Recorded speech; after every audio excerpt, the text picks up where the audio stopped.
Murakaza neza kuri Emi Media TV. Uyu munsi tugiye kureba business 5 ziri kwinjiza cyane muri 2025 mu Rwanda. Ushobora gutangira imwe muri izo nawe ugatera imbere.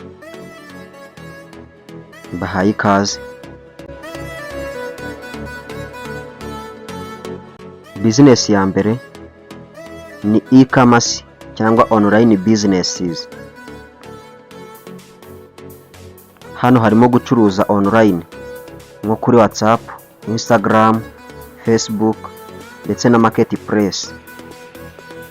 Ndetse hari no gushyiraho online shop nko kugurisha imyenda, ibiribwa n'ibikoresho by'ikoranabuhanga.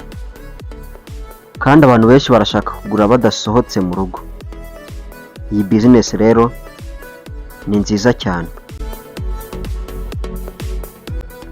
Tujye kuri business ya kabiri, mobile money cyangwa airtime business. Serivisi za mobile money, MTN cyangwa Airtel money zirinjiza cyane, ndetse guhuza airtime cyangwa se data bundles kubera ko abantu bose bazikenera buri munsi. Iyi akaba ari business itangizwa n'igishoro gikeya cyane.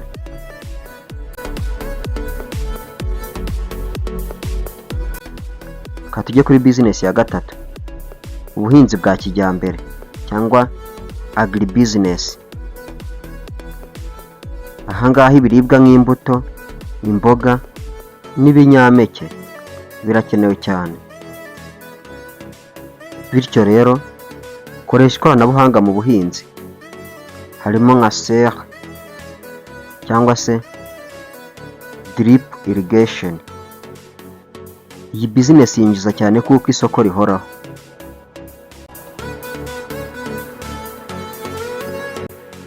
Tugeze kuri business ya kane, ibikoresho by'ikoranabuhanga cyangwa se tech accessory. Kubera ko telefone, chargeur, earphone ndetse na power banks abantu barabikeneye cyane. Kandi abantu bakenera ibi bintu buri munsi, cyane cyane urubyiruko. Bityo rero ushobora gutangiza business no ikaguka. Tugeze kuri business ya gatanu, ari nayo ya nyuma muzo twabateguriye, zinjiza cyane mu Rwanda muri 2025.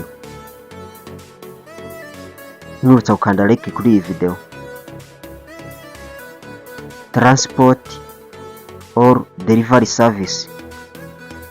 Abantu benshi bashaka ko ibintu bibageraho vuba. Food delivery, moto delivery na taxi apps. Ubwo rero gutangira delivery service bifasha abacuruzi bato kugera ku bakiriya. Ndabashimiye mwese tubanye muri iyi video. None se nihe business wumva wagira amahirwe yo gutangiza muri 2025? Tanga igitekerezo cyawe muri comment. Kandi ntucikwe gukanda subscribe kugira ngo ubone andi mahugurwa kuri business n'imibereho kuri Emi Media TV.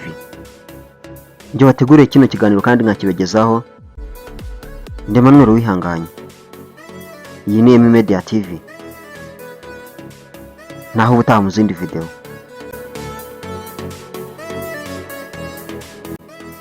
Reka duhure mu zindi video. Ndayifuriza ubukire, ubukungu n'amafaranga. Hasta la vista.